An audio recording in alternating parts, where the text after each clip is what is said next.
পূব বৰক্ষেত্ৰী উচ্চতৰ মাধ্যমিক বিদ্যালয়ৰ 1984 বৰ্ষৰ সতীৰ্থ সন্মিলন। নলবাৰী জিলাৰ লোহাকাঠা পূব বৰক্ষেত্ৰী উচ্চতৰ মাধ্যমিক বিদ্যালয়ৰ প্ৰাংগণত অনুষ্ঠিত কৰা হয় 1984 বৰ্ষৰ সতীৰ্থ সন্মিলন আৰু গুৰু শিষ্য মহামিলন।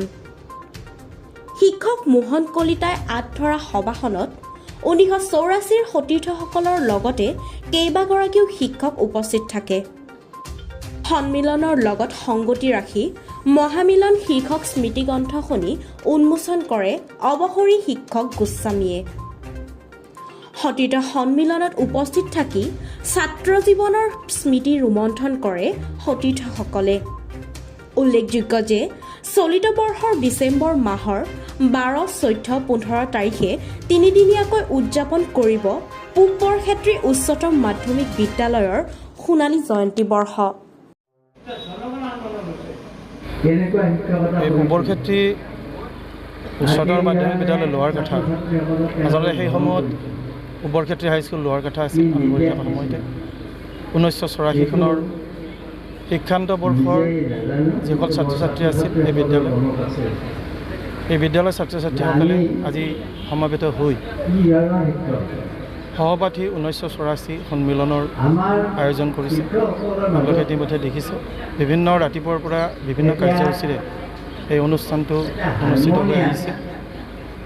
এতিয়া আবাৰ এই সহপাঠী 1984 সন্মিলন আৰু গুৰু শিষ্যৰ মহামিলন শীৰ্ষক অনুষ্ঠানটি অনুষ্ঠিত হৈ আছে। আমাৰ যিসকল শ্ৰদ্ধাৰ শিক্ষাগুৰু এতিয়াও জীৱিত হৈ আছে তেখেতসকলক আমি নিমন্ত্ৰণ জনাইছোঁ। তেখেতসকলৰ লগত আমাৰ আজি মত বিনিময় হৈছে। আমি সহপাঠীসকলে আজি সুদীৰ্ঘ 2 বছৰ পিছত সমবেত হৈ পুনৰ একত্ৰিত হৈ মনৰ কথা পাতিছোঁ, ইজনে সিজনৰ খবৰ লৈছোঁ আৰু ভৱিষ্যতেও যাতে এনেদৰে আমি লগ হৈ একত্ৰিত হৈ আমি মনৰ কথা পাতিব পাৰোঁ তাৰ এটা প্ৰয়াস কৰিছোঁ। আৰু এই অনুষ্ঠানটোৰ লগত সংগতি ৰাখি আমাৰ সহপাঠী 1984 বুলি স্মৰণিকাখন প্ৰকাশ হৈছে আজি। আৰু ইতিমধ্যে এই স্মৰণিকাখন আমাৰ শ্ৰদ্ধাৰ প্ৰমোদ গোস্বামী ছাৰে উন্মোচন কৰিছে।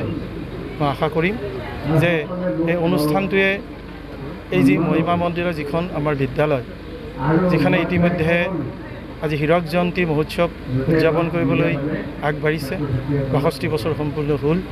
গতিকে এই অনুষ্ঠানটোৱে যাতে এই হীৰক জয়ন্তী মহোৎসৱতো উন্নতমানে সহযোগিতা আগবঢ়াব পাৰে তাৰো এটা প্ৰয়াস লৈছোঁ হাতত। গতিকে আজিৰ এই অনুষ্ঠানটো আমি সফল হোৱা বুলি ভাবিছোঁ আৰু আগলৈ যাতে আমি একেলগ হৈ এই অনুষ্ঠানটো অনুষ্ঠিত কৰিব পাৰোঁ আৰু তাৰ বাবে আমি সকলোৰে সহায় সহযোগিতা বিচাৰিছোঁ।